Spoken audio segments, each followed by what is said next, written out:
Cremos serem de muita utilidade as orientações a nós repassadas. Assim, ao encerrarmos o presente capítulo, deixamos ao vosso critério os comentários a mais que nos sejam convenientes. Lancelão. Nenhum espírito reencarna com a destinação de fazer o mal, de maltratar o semelhante, de escandalizar a sociedade. Por conhecimento de causa, sabemos existir em nossa intimidade os caminhos propícios à nossa harmonia com o Criador. Pode-se afirmar, mediante comparação aproximada, que o doutrinador age como se fosse um hipnotizador, apto a proferir palavras que reverberam e promovem a alteração dos fluxos de energias mentais.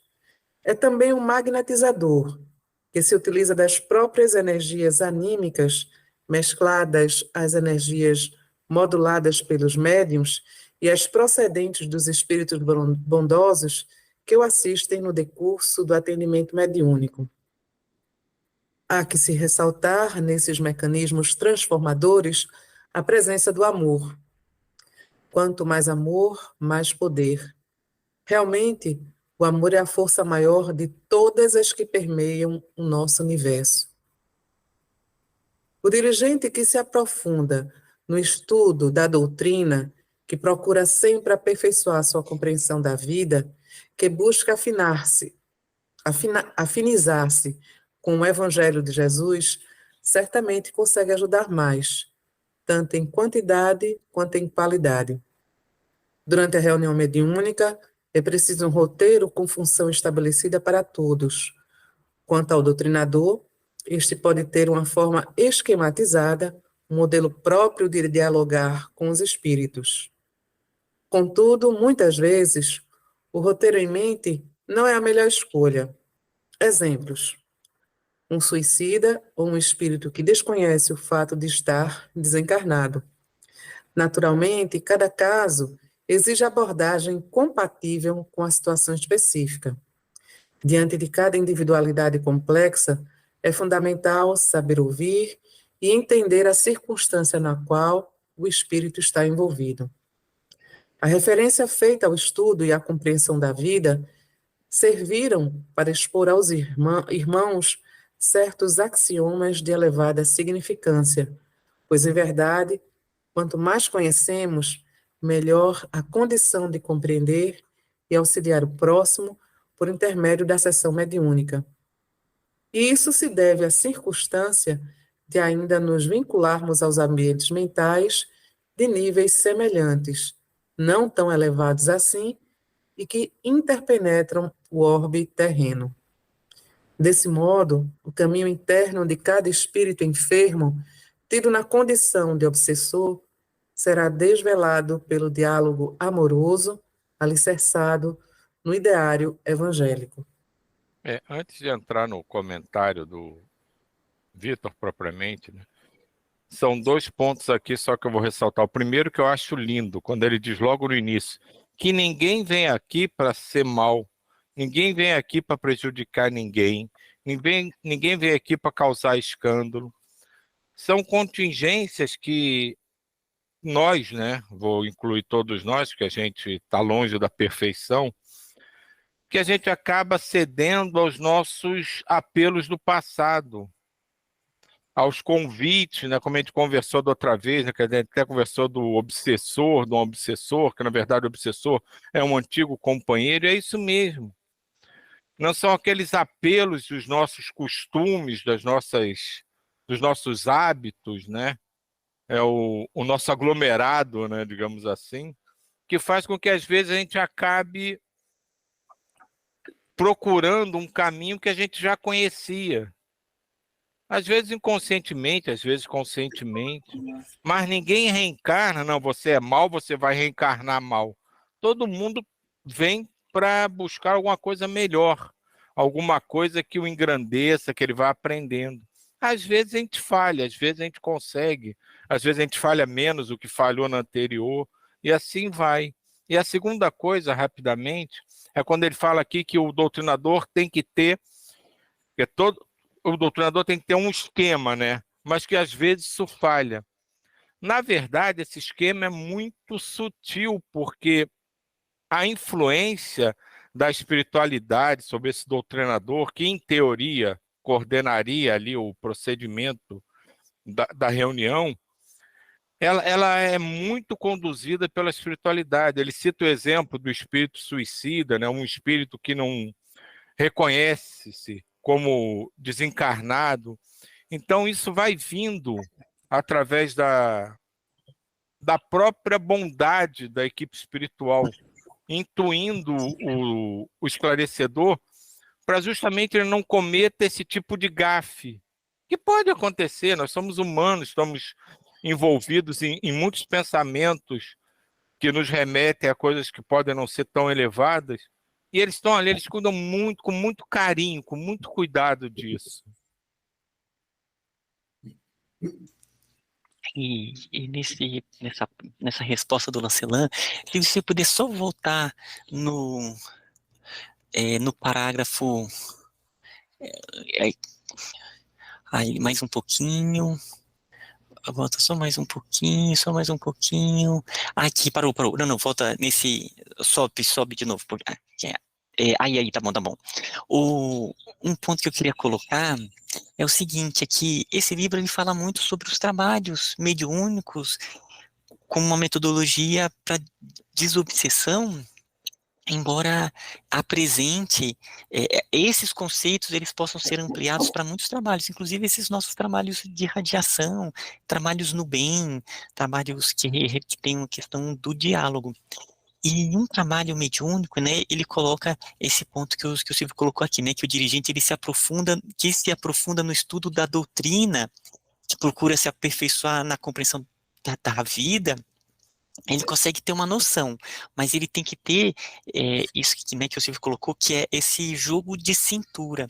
E para isso, nesses trabalhos, é muito interessante que as pessoas que participam, eles leiam livros de espíritos que contam como que são os bastidores, o outro lado desses trabalhos. Porque o momento que começa a compreender a dinâmica dos trabalhos espirituais, não só aqui no plano físico, mas também no plano espiritual, mais facilmente vai conseguindo entrar nessa simbiose com o mundo maior. E o ponto principal no trabalho, e né, isso a gente sabe bem, mas que o trabalho ele vai dar certo se tiver isso, é na frase anterior, que é isso, né? Há que se ressaltar nestes mecanismos transformadores a presença do amor. Quanto mais amor, mais poder. Realmente o amor é a maior força de todas as que permeiam o nosso universo. Um grupo que já trabalha, que já está ali buscando realmente uma reforma íntima, que não é só aquele momento, um grupo que tem uma irmandade fundamentada no amor, esse é o trabalho mais profundo, porque realmente grande parte do trabalho é o mundo maior que faz. Os espíritos que vão ser trazidos, eles são organizados com muita antecedência. Os espíritos familiares vão estar ali, né, vai ter toda uma linhagem espiritual daquele grupo que vai ser acolhido. O mais importante é manter esse campo amoroso formado, alicerçado. O trabalho vai dar certo. Né? Mesmo que tenha poucos fundamentos, mas se tiver o amor, o trabalho ali ele vai fluir, a espiritualidade vai ensinando. O ideal é que tenha os dois, né? Mas o amor é a base principal, é o alicerce completo desse tipo de trabalho. Aliás, de todo o trabalho, né? De todo o trabalho. Opa, tia aí. É justamente isso que eu ia falar. Você me tirou as palavras, você justamente pegasse esse trecho aí que marcou em azul. Porque eu linkei aquela mensagem, que eu transformei em prece de Paulo de Tarso, ainda que eu fale a língua dos anjos e dos homens, se não tiver amor. Então tem um texto que ele fala aqui, ó, pois parte conhecemos e parte profetizamos, Isso tudo que você acabou de falar aí, que o Silvio acabou de falar aí, que às vezes nós falamos, nós estamos profetizando porque nós estamos com amor envolvidos no amor, e os amigos espirituais também nos envolvem nesse amor. Aí fica essa corrente de amor, essa corrente fraternal. É isso só que eu queria acrescentar.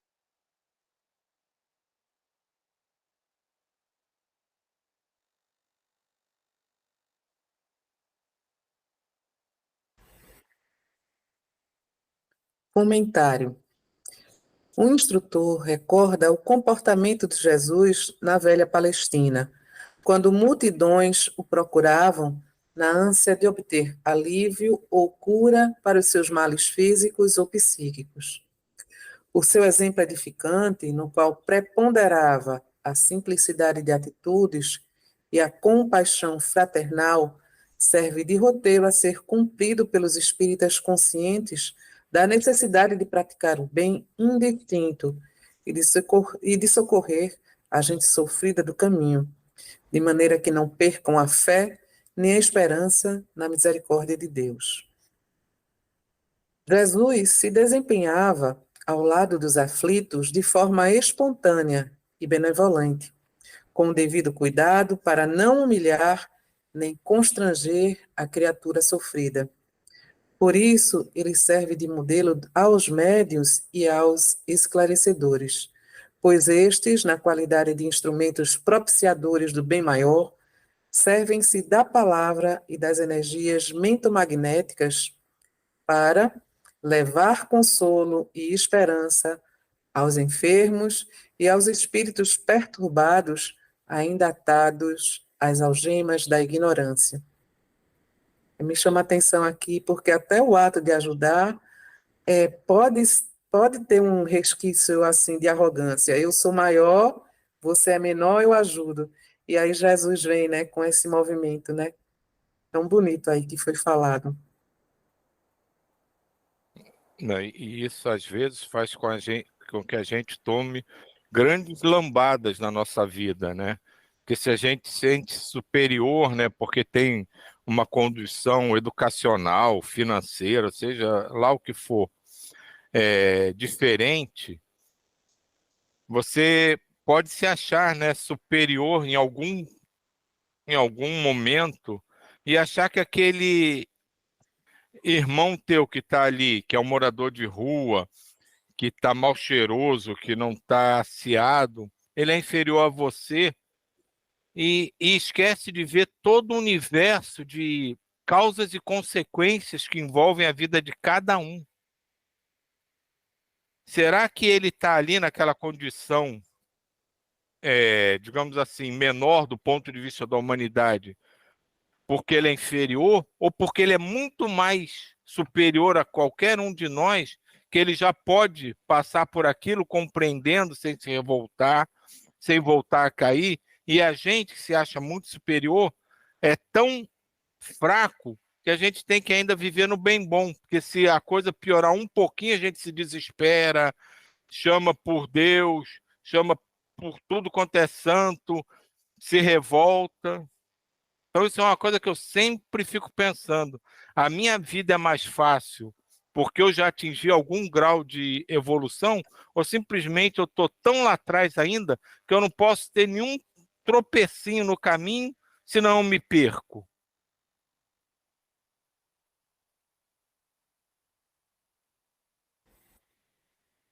Diva vai falar? Não, é que o Gijaí tinha acendido a mão primeiro, por isso que eu. Uhum. Gijaí. Ah, não, é isso que o Silvio está falando, é muito interessante mesmo. E a gente vê que quando a gente vai conviver, né, com algumas pessoas que estão ali numa situação tão difícil, da gente não julgar de jeito nenhum, de jeito nenhum.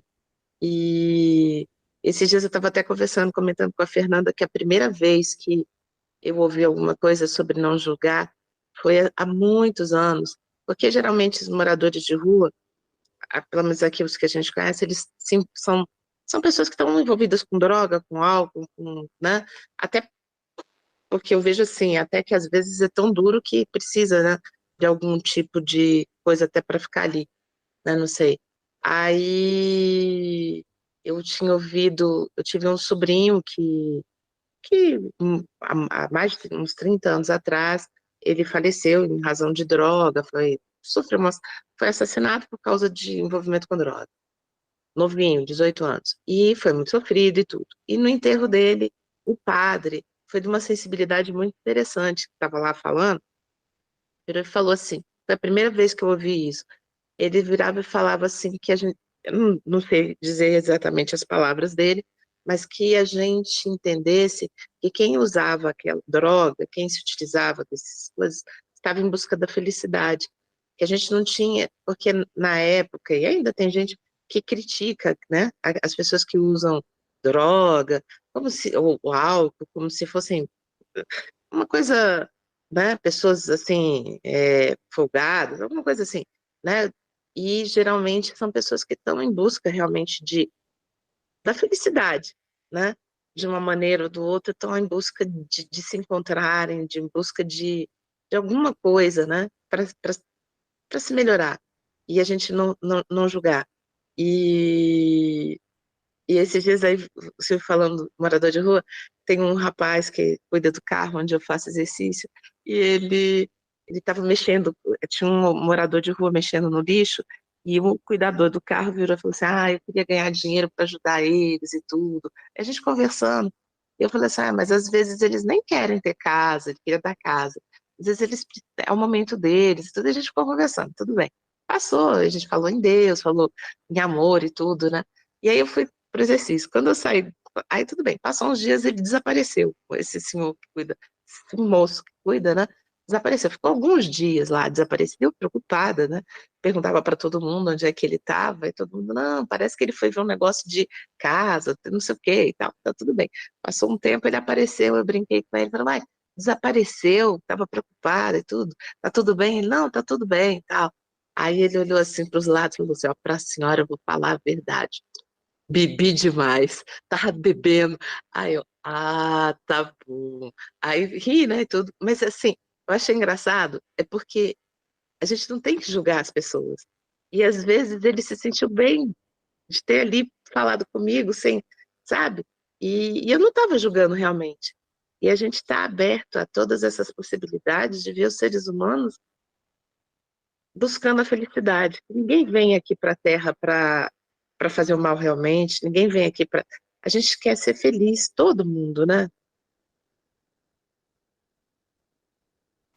Eu queria até estender um pouquinho mais, assim, até considerando o tempo, mas, assim, quando o Silvio cita essas realidades tão discrepantes, né, a gente realmente está em uma reflexão mais forte. Mas eu acho que tão forte quanto a reflexão como essa é também a gente pensar, vamos dizer assim, entre nós iguais, né? Como é que se dá essa ajuda? Como é que se dá esse fluxo de ajuda? Que muitas vezes colocam diferenças enormes entre as pessoas, né? Aqui em outro país a gente vê assim a busca por informação, a busca por algum tipo de orientação que pudesse ser interessante para, por exemplo, o momento que eu estou vivendo, mas às vezes existe um fechamento tão grande e por outro lado pessoas tão abertas e que sensações assim diferentes e um assim bacana demais e outra, né, justamente o oposto, né? Porque não compartilhar informação que é importante, por exemplo, nesse momento, né? E outro exemplo é minha irmã conhecia um menino de rua e que ela teve esse menino como um filho e ele vivia pegando ônibus, cheirando cola, tudo. Esse menino foi crescendo, mas perdeu a vida logo logo, né?